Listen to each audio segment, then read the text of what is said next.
Our waitress came back to the table with tears running down her face, so when we ran into the rude customers later, my dad left them a surprise they'll never forget. My dad was the biggest a-hole known to man. He was a lovable a-hole, a compassionate, intelligent, and caring a-hole, but if you poked his beehive, he'd transform into the pettiest a-hole you have ever met. That's what made him the best personality to be around. Before anyone asks, I loved my dad fiercely and miss him every day. He passed way too soon. I have so many stories about this man, but this one is one of my favorites that I hope to pass on to generations. One important thing to know about my dad is that if having the most chemically contagious fart was an Olympic sport, he would have had more gold medals than Michael Phelps. Long car rides with him could be dangerous, and you knew that if dad was in the bathroom before you got there, you waited at least an hour before going in, just to be sure whatever toxic waste he dropped off would no longer smell.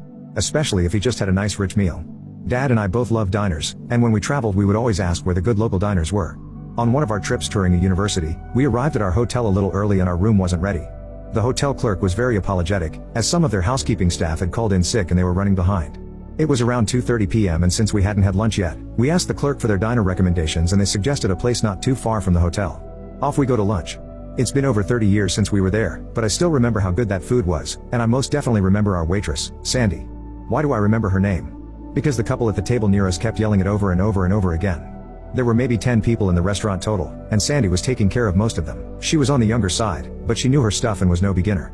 I always like to ask what the staff likes when I'm making my decisions, and she told me what she liked, what they were known for, and what the day shift grill cook excelled at. As Dad and I were thoroughly enjoying our food, we watched this couple treat Sandy like she was stupid and incompetent. They sent their food back multiple times, and said nasty things about Sandy so loud that we had no trouble overhearing them. Every time Sandy came to drop something off, or check on us, she just looked more and more frustrated. Since we weren't in a hurry and the restaurant wasn't busy, we took our time with our meal and even ordered dessert. We were still there when the mean couple paid their check at the register. My dad and I looked over abruptly as they were paying because we heard yelling again, but this was their loudest outburst by far. The couple yelled at Sandy personally, and said that since her service was so bad, all they were leaving her was a $1 tip and that they thought that was being generous. They left, and when Sandy came to give us our check, she looked like she had been crying. Dad went to pay the check and gave her a very generous tip of $100. When we got in the car, he was fuming over the couple, and I got to hear a lecture about how if he ever found out I treated a server like those people had, he would whoop my butt no matter how old I was. We got back to the hotel and had just checked in when another couple walked into the lobby.